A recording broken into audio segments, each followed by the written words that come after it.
ये बहुत बड़ी बात है इन बच्चों के लिए भी और हमारे लिए भी कि उमेश जी जैसा शिक्षक सभी को मिला हुआ है, तो जो कि जीवन के उन आयामों पर बात करता है जिसको लेकर के अभिभावक भी सहज नहीं होते हैं, क्योंकि परंपराएं और समाज और जो वातावरण है वो बचपन से ही लोगों को इस दिशा में बात करने नहीं देता है। गुजरते सभी हैं और निकलते सभी हैं, लेकिन बस वही बात है कि कुछ ब्लॉकेजेस लेके, कुछ कुंठाएं लेके जीवन भर कुछ दायरों को सुनिश्चित करके, कुछ गलत धारणाएं लेकर के पूरा का पूरा जीवन हम बिता देते हैं।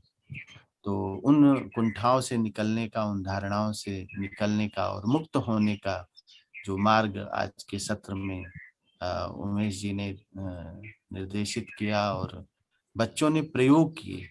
योग की दिशा में प्रयोग बहुत सबसे बड़ी चीज होती है, तो उस प्रयोगों को के साथ हम गुजरे तो हमारे लिए बड़े सौभाग्य की बात है। और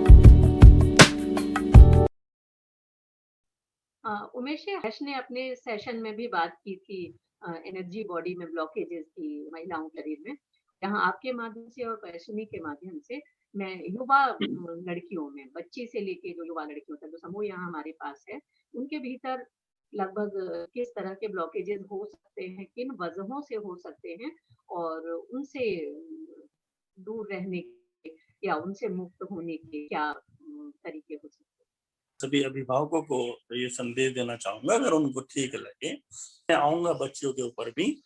एक तो ये सभी अभिभावक इस बात को समझ लें, जो हमारी सेक्सुअल एनर्जी है इसको बहुत ज्यादा जैसे हमें सिखाया पढ़ाया गया है और फिर भी हम इससे दूर नहीं रह पाते हैं, और हर व्यक्ति इसी में घिरा हुआ भी है और जानता भी है, जीना भी चाहता है, लेकिन सबसे ज्यादा निंदा इस एनर्जी की करता है। तो यहाँ ये समझना होगा कि क्या हम अपने आप से तो नहीं कोई धोखा कर रहे हैं और हमें इस तरह की बातें बता दी गई है। जो सेक्सुअल एनर्जी है इसका ही केवल सीधा संबंध हमारी कॉस्मिक एनर्जी से, और बॉडी में कई तरह की एनर्जी काम कर रही है।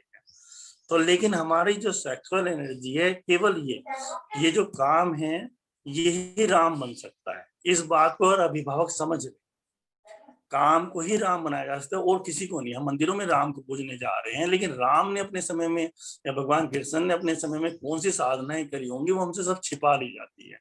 उन्होंने स्वयं उन साधनाओं से गुजरे होंगे राम बनने के लिए। तो ये छिपा लेने से क्या नुकसान हुआ कि इस एनर्जी का जो यूटिलाइजेशन होना था, क्योंकि सारी ग्लैंड से ये एनर्जी जुड़ी हुई है, क्योंकि इस बॉडी के अंदर, फिजिकल बॉडी के अंदर जो एंडोक्राइन जो सिस्टम है हमारा, वही उसमें जो हार्मोन स्रावित होते हैं, वो हार्मोन से जो हमारी एनर्जी खिलती है वो एनर्जी ही कॉस्मिक एनर्जी से अटैच्ड होती है, और हमने इन्हीं ग्लैंड्स को पूरी तरह से दाब दिया है। तो एक तो इसके प्रति बड़ा सकारात्मक रवैया रखे माँ बाप, लेकिन बिल्कुल डरे हुए हैं कि इस एनर्जी का मिसयूज ना हो। लेकिन क्या अभिभावक इस विषय में सोचे क्या मिसयूज नहीं हो रहा है? आपके डराने के कारण आपने बताया कि एनर्जी गलत है अपने बच्चों को और इस तरह की चीजों में नहीं पढ़ना है, क्या वो मिसयूज नहीं कर रहे हैं? नहीं, वो केवल आपके ना होने का इंतजार कर रहे हैं और इतनी तत्परता में उस एनर्जी का प्रयोग कर रहे हैं जो ज्यादा नुकसानदायक है। या फिर जो लोग बहुत डरे हुए हैं वो इस तरह से एनर्जी को दबा रहे हैं जिसमें आज सिस्ट बन रहे हैं, प्रोस्टेट कैंसर हो रहे हैं और ब्रेस्ट कैंसर हो रहे हैं। इनके पीछे केवल उस एनर्जी के ब्लॉकेज है। तो यहाँ पे ये जानना बहुत जरूरी है अभिभावकों को कि हम इस एनर्जी को कैसे यूटिलाइज करें। तो ये तो नहीं, ना तो दबाने से काम होगा ना रिलीज करने से। तो योग के पास वो सारे सूत्र हैं इसमें एनर्जी को हम यूटिलाइज करें, जिसका एक जग जाहिर सूत्र है मूल बंध। आज पेशनी ने और पार्थ ने कराया है कि तो हमें ज्यादा अपने बच्चों से संवाद करना पड़ेगा, उनसे बातें करनी पड़ेगी, उनको समझना पड़ेगा, उस एनर्जी के बारे में बताना पड़ेगा। बताने से तो हम कुछ परसेंट उनका लाभ ले सकते हैं, लेकिन हम उन्हें बताएं ना, उनसे बात ना करें, उन्हें डराएं केवल, तो हम उन्हें नुकसान ही दे रहे हैं। तो मैं कहना ही चाह रहा था, तो जो ये जो ब्रेस्ट के जो निप्पल होते हैं या पुरुष में भी होते हैं जो निप्पल होते हैं, ये सारे एंडोक्राइन सिस्टम से जुड़े हैं। तो ये मसाज होना इनका बहुत जरूरी है। और उस एनर्जी को जब भी बच्चों वो एनर्जी आपको उठे तो आप उस एनर्जी को अपने नाभि की तरफ या तो रीढ़ पर या नाभि को अंदर तक खींचने का अभ्यास करें। तो जैसे जैसे ये एनर्जी आपको उठे, सभी को उठती है, उम्र के हिसाब से उठती है। जो भी बच्चा 14 से 17 18 साल तक, उसको हर चौथे दिन ही उठेगी। वो लगे आपके डर के कारण वो हर दिन उस एनर्जी को यूज करने लगे, आपके डर के कारण नहीं, उसका चौथे दिन उठेगी। अगर कोई बच्चा 20 साल का है, उसको कम से कम 8 दिन बाद वो एनर्जी उठेगी। और अगर कोई व्यक्ति 30 साल का है तो उसको एनर्जी कम 10 दिन बाद उठेगी। हैबिचुअल हो के चाहे वो रोज उठा रहा हो। अगर हम उसे खुली छूट देते कि आपका चौथा दिन है, ये उठेगी, जब वो एनर्जी उठे वो रिलीज करने की ना सोचे, हम उसे टेक्निक बताएं। इस एनर्जी को आप पूरी बॉडी के अंदर लेके जाएं, इसको घुमाएं, बॉडी के ऑर्गन्स का मसाज करती है, वो हमारे समस्त रोगों को दूर करती है। फिर उसको ऊपर खींचने की टेक्निक्स है। मूलबंध के बाद 2 केंद्र और होते हैं बच्चों, एक पेरिनियम जो आपके एनस और टेस्टिकल, एनस और वजाइना के बीच का एक स्थान है पेरिनियम। आपने देखा होगा जितने भी संत होते हैं अपनी एडी को वहां पे लगा के रखते हैं। वो एडी को लगाने का कारण ही केवल ये होता है कि हम बार बार वो प्रेशर देते हैं उस एनर्जी को ऊपर की ओर। और एक हमारा एनस और कॉक्सिस के बीच का एक पॉइंट होता है, वहां पर इन तीनों को एक साथ खींचना होता है। किताबों में केवल मूलबंध लिखा है, क्योंकि बड़े खुलासे से किताबों में नहीं लिखा जा सकता। तो इसको खींच कर हमें शक करना है। तो इसको आपको जब ये आदत पड़ जाएगी, अरे हमें तो शक करना है, आप उस अवसर का इंतजार करोगे, फिर आप रिलीज की तरफ नहीं जाओगे। जैसे पहले दिन अंकित ने हु की ध्वनि के साथ हु ऐसे खींचो, हु, इसे पूरे एरिया को ऊपर खींचो, धीरे धीरे आपको महसूस होने लगेगा। वो एनर्जी जैसे जैसे आपके सेक्स सेंटर से ऊपर जाएगी, आप उसमें रिलीफ महसूस करेंगे। उसके बाद बैठेंगे, वो एनर्जी परेशान नहीं करेंगे, बल्कि आप उसका यूटिलाइजेशन करेंगे। फिर मैं अभिभावकों को ये भी कहना चाहता हूँ, इतना खुल के संवाद करें बच्चों को। मैं अपने बेटे से, बेटी से संवाद करता हूँ। हमारे यहाँ हर बच्चा जो भी हमारे यहाँ ओजिमा में बहुत क्लोज तरीके से काम कर रहा है इस एनर्जी पे, और मैं समझता हूँ वो इन चीजों से काफी हद तक मुक्त हैं, बहुत हद तक मुक्त हैं। फिर जो मैं बात कहने जा रहा हूँ, ये छूट हमें देनी चाहिए। आप फिर इसको समय दें ध्यान की तरह। आप अपने रूम में जाएं, उस पर निर्वस्त्र हों, और उस एनर्जी को पूरी बॉडी में, वो खाली उस पार्ट तक ना रह जाए, पूरी बॉडी में उसको यूटिलाइज करें। म्यूजिक चला सकते हैं आप, वहां कोई दीपक जला सकते हैं, उससे वातावरण को शुद्ध कर सकते हैं पुष्पों के द्वारा।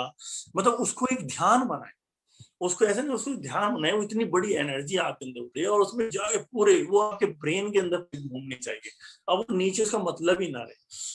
तो रिलीज भी अगर आपको करना है तो 40 मिनट का समय उसको दें पूरा बॉडी में। मतलब उस ऊर्जा का इतना यूज तो कर दें, इतना यूटिलाइज तो कर दें कि हमारा हार्ट भी उसमें आ जाए, हमारे और जितने ऑर्गन्स हैं, लीवर हैं, हमारे और ग्लैंड्स हैं, इतने हार्मोन्स हमारे स्रावित हो जाएं जो बाद में हमारे लीवर्स को चाहिए, हमारी ओवरी को चाहिए, हमारे प्रोस्टेट ग्लैंड को चाहिए, हमारे थायराइड को चाहिए, हमारे पिट्यूटरी को चाहिए। जितने भी ग्लैंड्स हैं वहां से स्राव करके जो और ऑर्गन्स को जो देख रहे हैं, मान लो थायराइड हमारा पाचन शक्ति को देख रहा है, उसमें हार्मोन्स आ रहे हैं।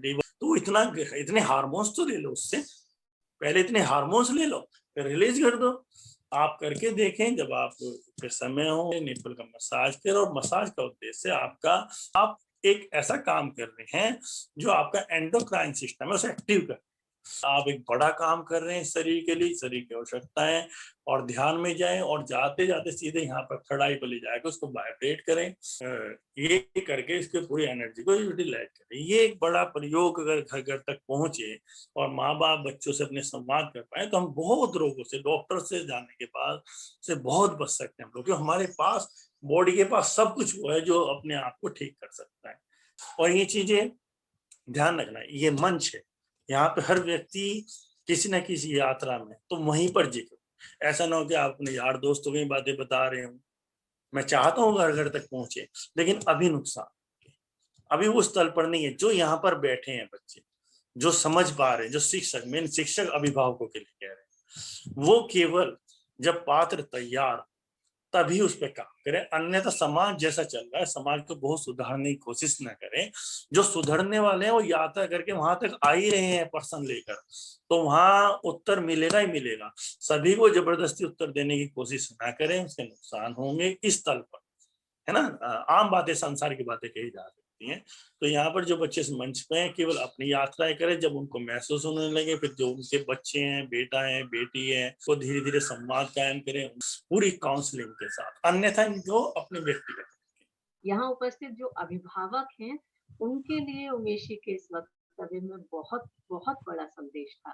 पहले स्वयं को जाने, उस संदेश को अपने भीतर उतारें, अपने जीवन में उसको प्रयोग में लाएं और उसके बाद अपने बच्चों से संवाद स्थापित करें, अपने बच्चों तक इसको संप्रेषित करने का प्रयास करें। तो शायद बहुत सारी वर्जनाओं से, बहुत सारी कुंठाओं से, बहुत सारे रोगों से, बहुत सारी समस्याओं से मुक्ति मिलनी सहज होगी।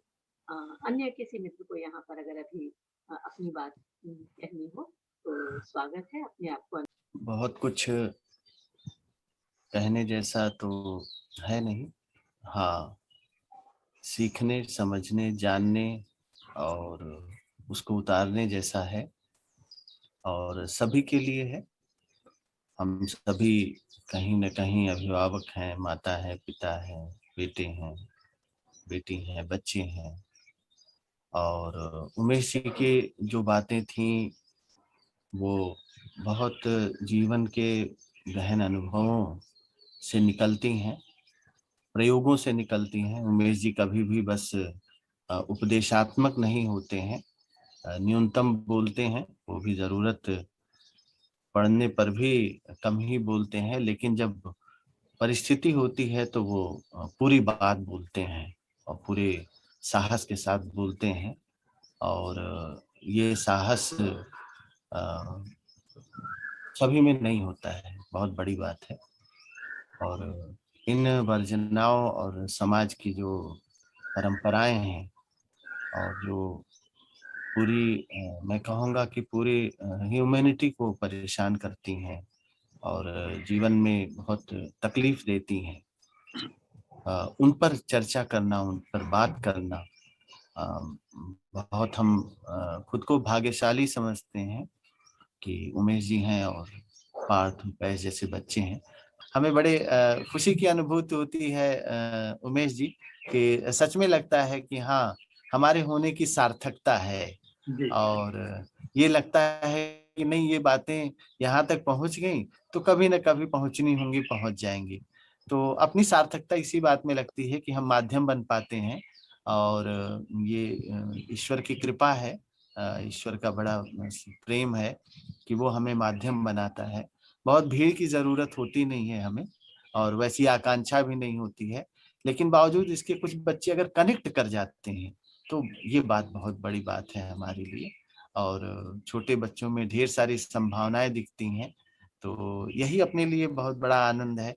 और इसके अलावा हमारे साथ बहुत सारे लोग जुड़े हुए हैं, तो हमें उम्मीद नहीं, हमें विश्वास है और कि हम इन माध्यमों से जो संदेश आपका है और जो संतों का संदेश है, जो प्रेम का संदेश है और जो एनर्जी को चेंज करने का संदेश है, वो कीमिया कह सकते हैं, वो जो अनफोल्ड आपके माध्यम से, बच्चों के माध्यम से, उजिमा के माध्यम से, सहारनपुर की टीम के माध्यम से जो अनफोल्ड हो चुकी हैं, वो लोगों तक पहुँचे, वो फैलें और वो लोगों तक जाएं, घरों में जाएं, अभिभावकों को जाएं और गार्जियन जो है शिक्षकों को जाएं।